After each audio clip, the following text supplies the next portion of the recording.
En début de cette année, j'avais fait une vidéo sur les 3 premiers Mario Party sortis sur Nintendo 64. Un peu plus tard, j'avais fait une vidéo sur Mario Party 4 et 5. Mais après, je me suis plus concentrée sur Dr. Robotnik, Mean Bean Machine et sur la série Sonic. Et aujourd'hui, on va parler de Mario Party 6 et 7. On va commencer par Mario Party 6. Mario Party 6 est sorti en 2004 sur GameCube. Dans cette histoire, la lune et le soleil se disputent pour savoir qui est la meilleure. Je vous laisse regarder d'ailleurs ma vidéo que j'ai faite sur l'ordre chronologique de Mario Party pour savoir plus sur l'histoire. Oui, j'en avais très peu parlé. Là, on va plus se concentrer sur le gameplay, les personnages et tout ça. Ce Mario Party 5 et 6 peut ressembler beaucoup au 5. Et oui, mais il rajoute quand même plus de choses que 5. Par exemple, le mode solo. On est sur un plateau et on ne doit pas arriver sur la mauvaise case à la fin pour tomber. Et on est tout seul sur le plateau. D'ailleurs, il rajoute aussi de nouveaux personnages, oui.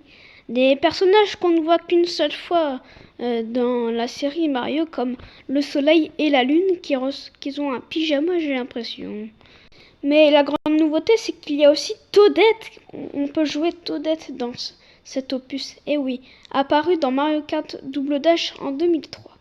C'est un personnage à débloquer. Mais comment ça, Tumble Retro à débloquer? Qu'est-ce que tu veux en dire? Et oui, en fait, dans ce Mario Party 6, les étoiles qu'on gagne à chaque fin de partie sont comptées. Et après, on peut acheter par exemple de nouveaux personnages, de nouvelles maps, de nouveaux mini-jeux, modes de mini-jeux, etc. Les mini-jeux sont encore plus fous, avec des mini-jeux que je ne connaissais même pas avant de faire cette vidéo. Moi, j'ai un peu délaissé Mario Party 6. Ce n'est pas du tout mon préféré. Mais je ne peux pas parler de Mario Party 6 sans parler du mode micro qu'il ajoute. Les mini-jeux micro sont simples. Vous devez dire quelque chose dans le micro et il se passe une interaction qui passe selon les mini-jeux. Mais il n'y a pas que ça. Par exemple, le mini-jeu question. On doit le faire minimum 2 et c'est très chouette, je trouve. Mais le mode micro revient aussi dans Mario Party 7. Et tiens, Mario Party 7, on va en parler tout de suite. Dans celui-ci, Mario et ses amis vont prendre des vacances sur une croisière. Mais Bowser leur met des bâtons dans les roues.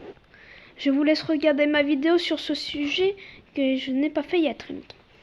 Vous savez que dans cet opus, il y a Papy Champi, oui, apparu la première fois en début de vie de la GameCube sur Super Mario Sunshine. Ce Mario Party ressemble à des lieux de la vraie vie. Normal, Mario est peut-être parti avec sa croisière pour regarder les merveilleux lieux du monde. Ce Mario Party rajoute une grande nouveauté. Et oui, une très grande. Les mini-jeux à muite, et les terrains à muite aussi.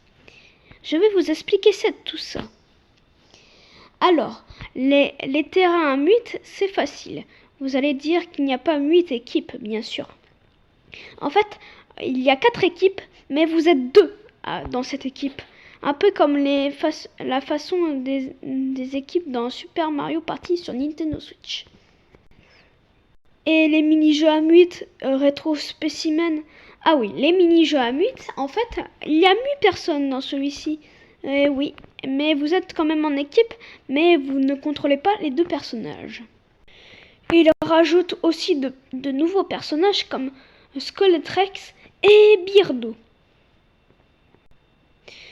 Et je vais vous dicter les équipes de 2 et ça va pas vous étonner. Mario est avec Luigi, Peach est avec Daisy, bien sûr, Yoshi est avec Birdo, un peu bizarre, et après, etc. Donc vous savez peut-être qu'est-ce que sont les autres équipes, sinon ça va me prendre beaucoup de temps. Il paraît que ce Mario Party a les meilleurs mini-jeux d'Eka et les meilleurs mini-jeux Bowser. Et tant qu'on y est, les meilleurs mini-jeux de Mario Party? Non, ce n'est pas celui-ci. C'est la fin de cette vidéo, j'espère qu'elle vous a plu au moins. Et n'oubliez pas de liker la vidéo, activer la cloche pour ne rater aucune de mes nouvelles vidéos. Et bien sûr, le plus important, n'oubliez pas de vous abonner, ça me ferait extrêmement plaisir. Et si vous pouvez même rajouter un commentaire, je le lirai très sagement. Allez, ciao!